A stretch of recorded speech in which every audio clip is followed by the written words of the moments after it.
We say culture is important, culture matters. Well, how? We're powered by our brains. We're not always rational. We are influenced by others.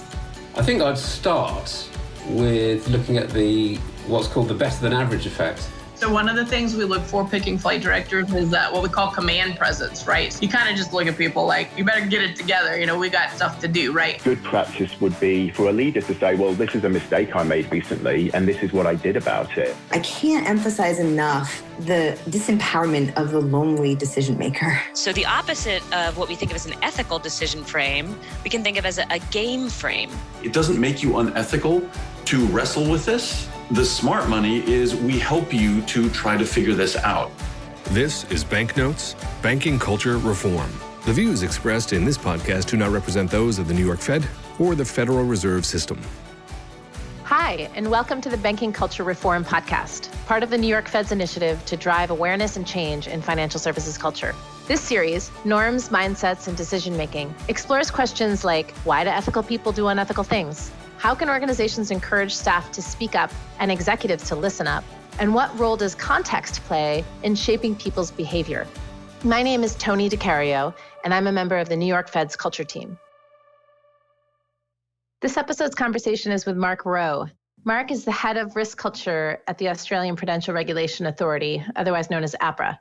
With a background in criminology, Mark brings a unique perspective to the supervision of governance, behavior, and culture.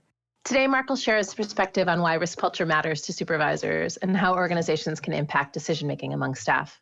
Thanks for joining us today, Mark. Welcome. Hi, Toni. Good to see you. So we're focused primarily on decision-making in this podcast, but we want to kind of take a step back first and think about culture more broadly.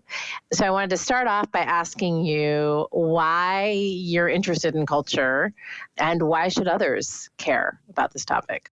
I mean, I've been interested in why people behave pretty much all my life. As a kid, I read lots of kind of crime novels and nonfiction as well around crime. My background is criminology, and I ended up studying criminology back in 2000. So for me, it's always been a fascination of mine why people behave the way they do. Behavioral science has become really front of mind now. It's a popular discipline.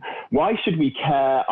I can't think of really any major issue which has not had a cultural element to it.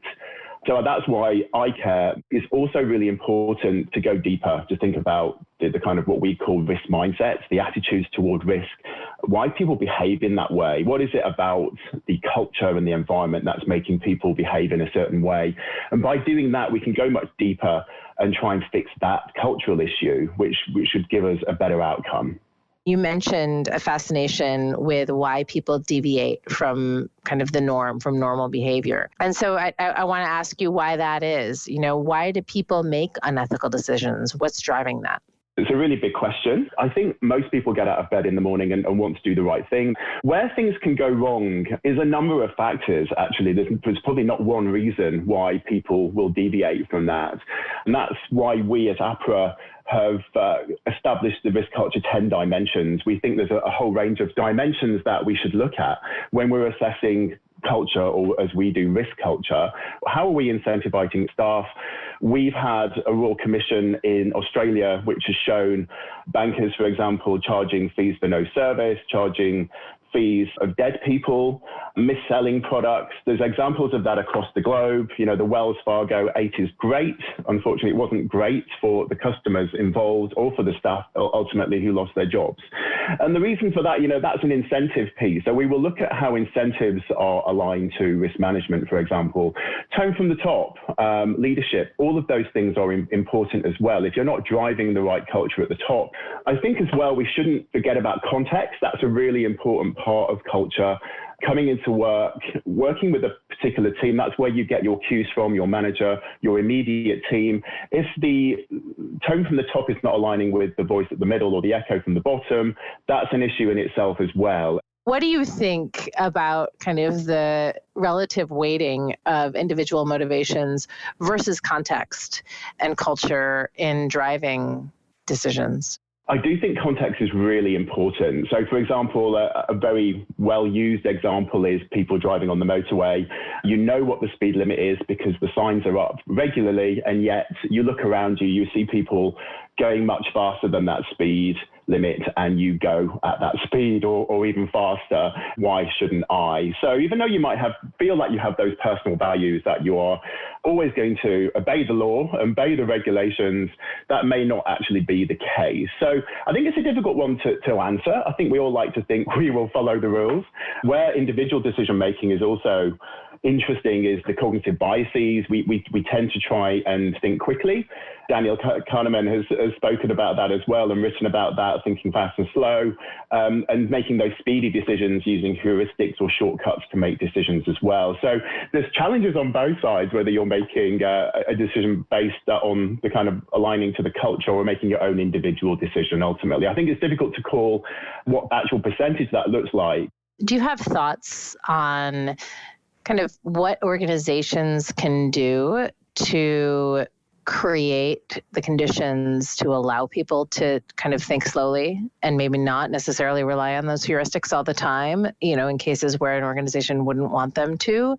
Or kind of put more simply, do you have any recommendations for how organizations can influence people's thinking and people's decision making? It's important for leaders to really ensure their staff understand, for example, what the risk appetite of the organization is and how it applies to their role.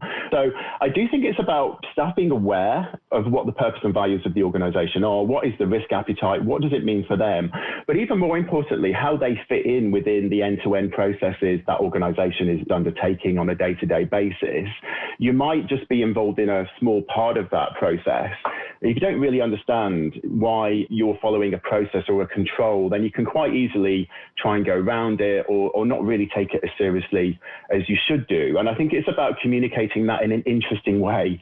And behaviorally, it's important to design training and to communicate with staff in a really real way and explain to them, put yourself in their shoes and actually explain risk and explain why it's important to follow the controls from an end-to-end perspective. You're all in this together. And I think it's important to have those discussions within your team and say, well, what would you do in this situation? Or even better, as part of team meetings, I think the good practice would be for a leader to say, well, this is a mistake I made recently, and this is what I did about it, and this is how I learned from it, because it really opens up people feeling able to speak up about mistakes they've made, raising issues in a good environment like that. And you can all learn from that as well, because we all do make mistakes.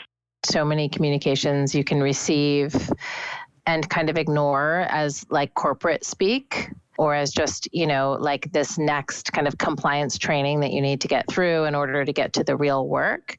And another thing that you mentioned is the importance of kind of team leaders, like not necessarily just the people at the top, but individual teams having conversations about maybe ethical gray areas that they've encountered. How do you, kind of combining those two things, get your kind of middle managers to feel like this is something relevant and something that they want to devote their time to, these conversations with their teams? It's really about helping to equip them to do that in order to have those conversations with their teams around, what is ethical decision making, how to do it. There was a really interesting article, I think, in the Financial Conduct Authority's essays where middle managers were really called out as being that really important buffer between the top and the bottom of the organization. So we talk about speak up a lot, speak up about incidents that go wrong, but it's also about the listen up and act, because as part of that reaction, if the person who's made that mistake feels terrible and, whilst that's being dealt with, will it kind of put them off raising incidents in the future? So I think it's really about talking to middle managers about understanding the pressures they're under and looking at that as well. How much time do they have to do their jobs as well as manage a team, and also giving them some tips and some guidance on how they might react in a better way, or have a think about how that's playing out within the team, because often it's not black and white. There's a lot of gray areas, and there's some tools out there which middle managers can use to kind of talk through cases. What would people within the team do in that situation. And there may not be a right or wrong answer, really. There could be, within that grey area, a number of options to take. I think it's about really empowering middle managers to be able to have that conversation with their team, and for the team to feel able to do that as well as part of team meetings. As I say, talking about mistakes that have happened, from the leader's perspective in an open way, so that mistakes are seen as something to learn from rather than something to blame people for. You've talked about kind of creating an environment of psychological safety, without using those words, for creating kind of a speak up environment. How do you know whether those environments have been created where you have, an environment of psychological safety for where people can speak up and kind of a listen up and act attitude among leadership? We actually do survey entities directly. So we survey staff within entities directly, and some of the questions will be around, how easy is it to speak up? And so that is one data point. We recognise there's other things that you can do as well, but that's certainly one area that you can look at. If you're not doing that, you can ask for the entity's own survey results and get the full report and just see how those staff have answered. We're looking at metrics at the moment as well that we can take. If you're not asking those questions or not going in to do deep dive reviews, because we also go in and do deep dive reviews that do interviews and focus groups with staff within entities as well. And that's something that we're promoting for the entities to do themselves and to provide that information back to us, because you can glean a lot of really strong, robust information from those processes as well. There's obviously whistleblowing, which is right at the other end of the spectrum. Have you seen any examples of organizations that have recognized, perhaps because you've told them, or perhaps because they've done the kind of legwork that you just described themselves? We are working on that. It's a fairly long journey to change culture or risk culture. We do think at APRA, for example, because the risk culture 10 dimensions are becoming more known and we're going to be publicizing them even more. And, what does that look like? What do we look for as part of that? A lot of entities are asking those kinds of questions. How easy is it to speak up? Do people feel safe to speak up? And we can get that information back from them. We obviously did a huge inquiry into the Commonwealth Bank of Australia, which was, had a huge impact on the industry when that report was published in 2018. And again, we've seen a lot of entities do more work in the culture, governance, accountability, and remuneration space since that point as well. So I think it's about being transparent with entities about what our expectations are, and the more that we can do to get the message out, but also monitor what's happening within entities, the better. So we will also go in and review what organizations are doing in relation to culture or risk culture on a fairly regular basis.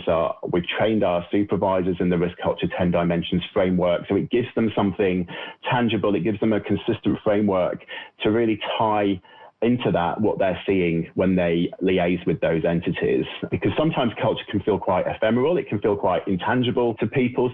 So you've mentioned the 10 dimensions a number of times, and you've touched on a couple of them. You talked about incentives, you talked about leadership and tone from the top.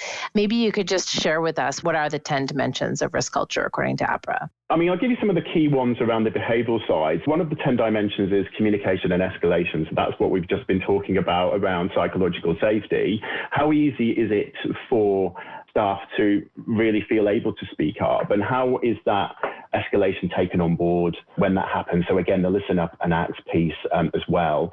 There is another one called decision making and challenge. So having diversity of thought as part of your decision making processes, and also welcoming constructive challenge. It's really important for managers and leaders to be able to take challenge and be open to that. And again, that aligns a little bit with learning from mistakes as well. There's also leadership, really important. That tone from the top is very important, and also the authenticity of that tone from the top. So leaders might say the right thing, but if their actions do not align with that, then it's not authentic, and staff will pick up on that very quickly as well. We also have a risk culture and board oversight piece. That is important for us as a regulator, because we want to see how entities are really assessing culture or risk culture within the organisation, and how is the board overseeing it. We have a requirement in Australia for the board to form a view of risk culture of their organisation and take action action where necessary, and also drive towards a desired risk culture. So we're really interested in seeing how they're doing that. So again, it's back to the entities to do this work. We have a framework and the tools, but it's really up to them to drive that. And another one I'd mention is risk capabilities and the ability for staff to have the training, to have the skills in relation to risk management as well. Responsibility and accountability is another one. What's the response been, among the banks that you supervise to the introduction of these 10 dimensions and to having examinations for risk culture? It's been interesting, actually, because we sometimes get questioned around, if a regulator sending a survey to an entity, then how open are the staff going to be in responding to that? So the survey is part of our deep dive piece, but we also have a new project called the Risk Culture Industry-Wide Survey, where we're looking to send a survey to up to 70 entities across Australia. Really get a benchmark of risk culture across banking, superannuation and insurance. The response so far has actually been, on the whole, quite positive, because I think from our perspective, we have a full range of supervisory options, from the kind of carrot, which is really holding a mirror up to them and doing a deep dive review, saying, look, these are some issues that you need to resolve, and then getting on with it, all the way through to enforceable undertakings or additional capital requirements that they need to hold on the harsher end of the scale. So they're aware that full range of tools and enforcement tools, which I think is important. I think it's always important to have carrots as well as sticks. But if we're approaching some of our work, getting them to improve themselves, and for example, we'll go and do a deep dive, we'll give them an assessment aligned to the risk culture 10 dimensions, so we can really show what's working well, because that's really important as well, to show the strengths, but also the areas of opportunity to develop further.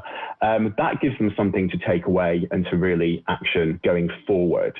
We've had quite a lot of experiences as well of entities kind of seeing the value of having that, in a way, independent assessment being undertaken by a regulator, which hopefully they take in the spirit of, you need to improve and it's important that you do improve. And we do monitor improvement following a deep dive to make sure that those actions have been completed as well.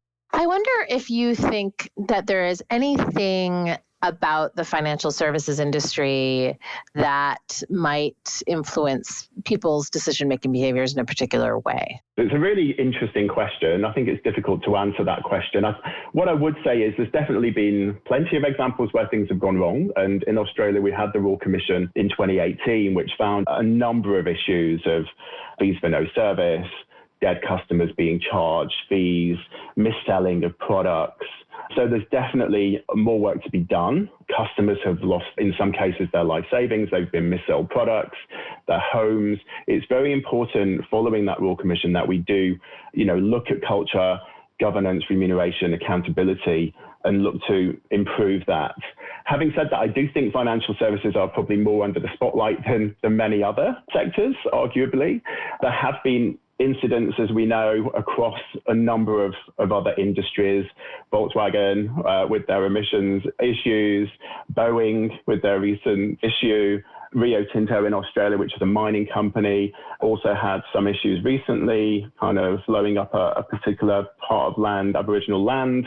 So I think there's examples across, all industry types, but that doesn't get away from the fact that there are, areas that we do need to improve within financial services. And again, it comes back to what we're looking at from the 10 dimensions point of view: incentives, remuneration, how governance is working, what are those governance structures, how accountable are people within the entities as well. Do you have any sense of whether the pandemic has been a major influence on decision making? I mean, obviously it has, because decision-making has had to be taken fairly rapidly in an uncertain environment.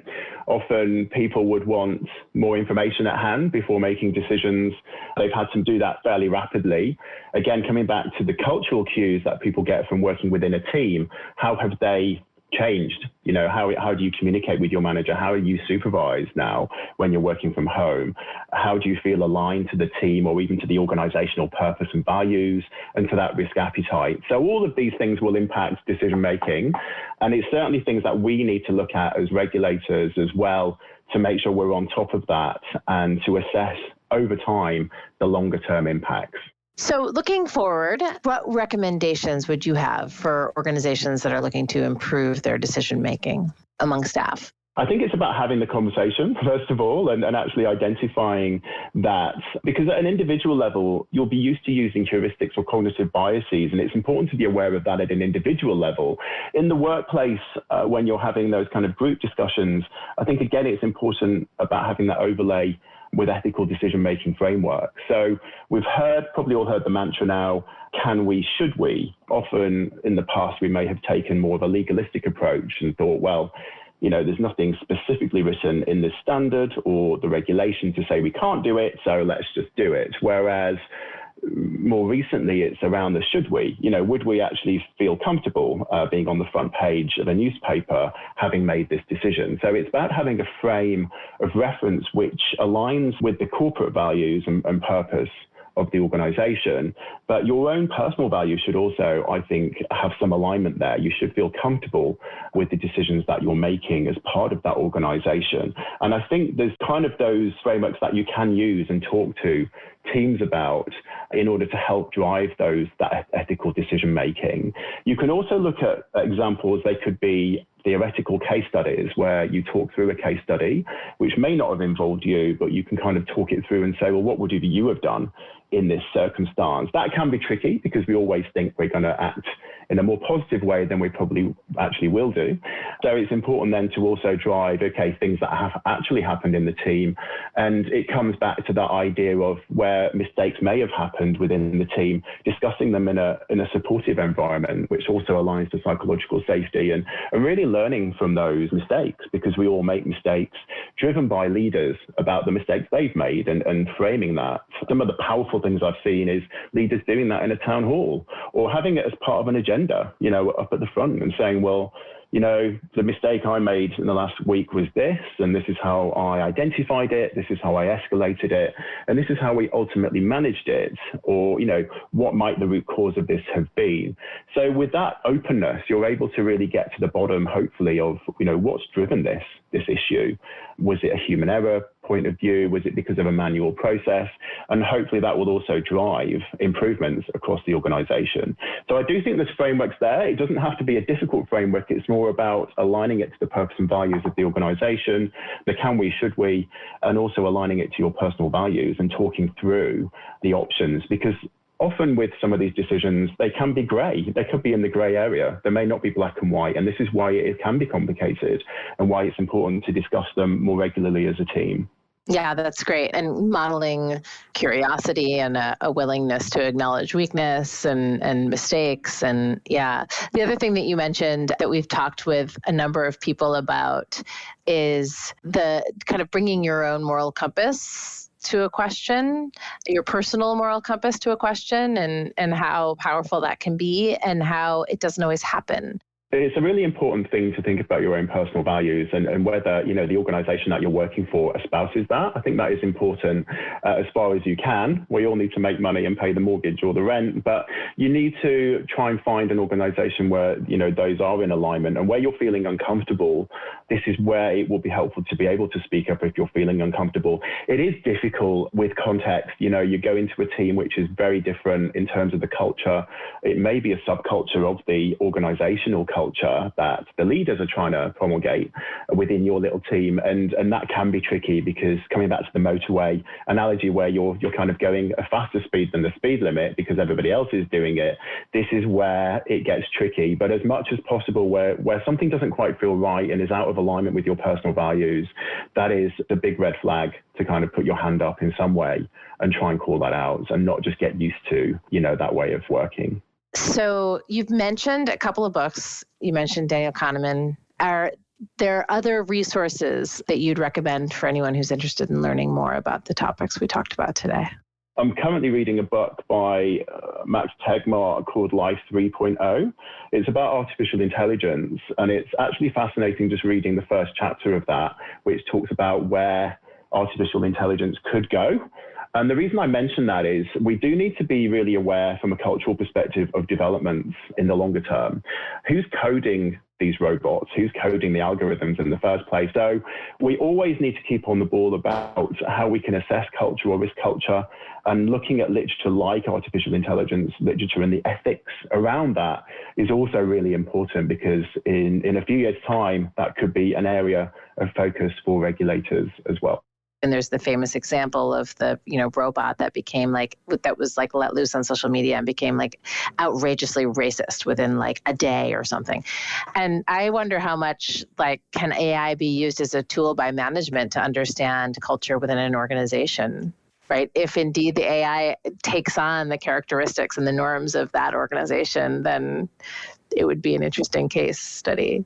I think it's going to be fascinating looking at artificial intelligence in the long term. I mean, there's already companies that are looking at not necessarily AI in a huge way in artificial intelligence, but they are looking at how to use technology more to really gain a better understanding of culture, whether it's looking at how people are using social media, kind of informal power structures within an organization as well. So that's also really fascinating work. There's the work on unobtrusive indicators of culture as well. So not necessarily having to go out to an entity and asking them to fill in a metrics return, but looking at what data is available already externally, potentially, that we might be able to get hold of to look at that. So there's a huge amount of work that we can do beyond the frameworks and tools that we have now and the assessment techniques to really drive that going forward. But artificial intelligence is fascinating. It could go in a positive way, a negative way, or somewhere in between, and could be used for good, but it could also be used in a more negative way. And we just need to stay alive to those issues. My last question for you is, I'm fascinated by your background in criminology and kind of how that's influenced your perspective now. You talked about learning from other industries that are focused on culture-related issues. What do you think criminology has to teach us about culture broadly or decision-making specifically? I think there's a lot to learn. I mean, there's a lot of psychological theories that I also look at criminological theories or sociological theories. And I just think there's a lot of things that have been tested already in the past. So, Zimbardo's prison experiment, again, which is a very context-driven experiment around students taking on the role of either prisoner or the officer, and the kind of abuse that then happened because of the contextual nature of that. Stanley Milgram's experiment, again, getting members of the public or students involved in an experiment to potentially electrocute other people, and people went ahead with it. They wanted to test how open people would be to obedience and those kinds of areas. So I think it's really important that we're across that literature as well. There's something called techniques of neutralization that Sykes and Matzer were looking at. When people have done something wrong, they neutralize it. There's 5 techniques. And again, those kind of research, I would ask people to kind of stay alive or maybe read up on some of those theories, because they're really important, and they will teach you a lot around things that we're looking at now, why people might commit offenses or might deviate from the culture that we would hope to promulgate within an organization. So there's a number of things there. Something else to mention really is, is enforcement the right approach, or is it the first approach we should use? Does it put people off if they know there's a fine ultimately, or they can go to prison, or do people go ahead and do commit the offence anyway? So I think there's a whole range of literature there. White-collar crime has been researched for many, many years. Again, it feels like quite a recent thing, but has actually been researched for a number of years now, and there's things that we can learn in relation to white-collar crime, rogue trading, those kinds of issues. So I find it fascinating, and I think there's alignment there with behavioural science, with some of the psychological theories that we read about as well. I agree. It's fascinating. Thanks, Mark. For more conversations like this, as well as publications and other resources related to banking culture reform, please visit our website at newyorkfed.org/governance and culture reform.